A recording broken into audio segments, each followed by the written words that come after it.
একটা সুন্দর জিনিস দেখাই। সুইডেনের এরকম বাড়ির পাশ দিয়ে পায়ে হাঁটার রাস্তা, তারপরে সাইকেলের রাস্তা, তারপর হচ্ছে গাড়ি চলার রাস্তা। হ্যাঁ, ওই যে গাড়ি যাচ্ছে বড় রাস্তা, ঠিক ওই পারে যাওয়ার জন্য নিচ দিয়ে একটা আন্ডারপাস আছে। কোনো কারণবশত এটা পানিতে ডুবে গেছে, বৃষ্টির পানি জমে। এত সুন্দর একটা ভিউ, বাংলাদেশে সেই পুকুরের মতো।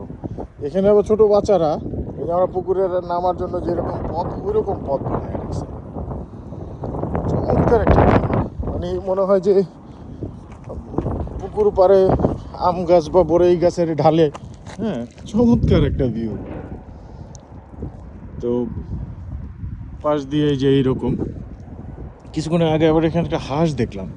কত নিরাপদ হাঁসটা, কোত্থেকে আসছে কেউ জানে না, কিন্তু পানি আছে, হাঁস আছে, ও আরামে ওর মজা নিতেছে। ওর কোনো সঙ্গী সাথী আছে কি না কে জানে।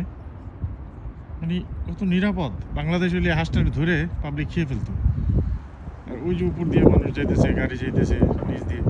যদিও এই ভিউটা থাকবে না, কিছুদিন পরে এরা মানে এটা পরিষ্কার করে ফেলবে পানিটা। তারপর আমি এটা একটু ভিডিও করে রাখলাম, যাতে ভবিষ্যতে এটা স্মৃতি হয়ে থাকবে। চমৎকার একটা ভিডিও। আমি আর একটু দেখাবো, 2 মিনিটের একটা ভিডিও করবো, বেশি না, যাতে সুন্দর দেখা যায়। আর ওই যে ব্রিজের নিচটা দেখানোর চেষ্টা করি, যদি জুম করে করে দেখানো যায়।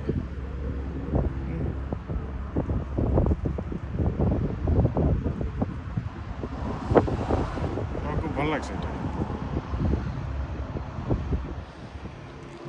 বিশেষ করে মনে হচ্ছিল যে এখান দিয়ে নেমে পুকুরের ঘাটে একটা শীতের দিনে যেমন পুঁটি মাছ ধরতাম বসে দিয়ে, ওখানে বসে, এটা খুব ভালো লাগতেছে।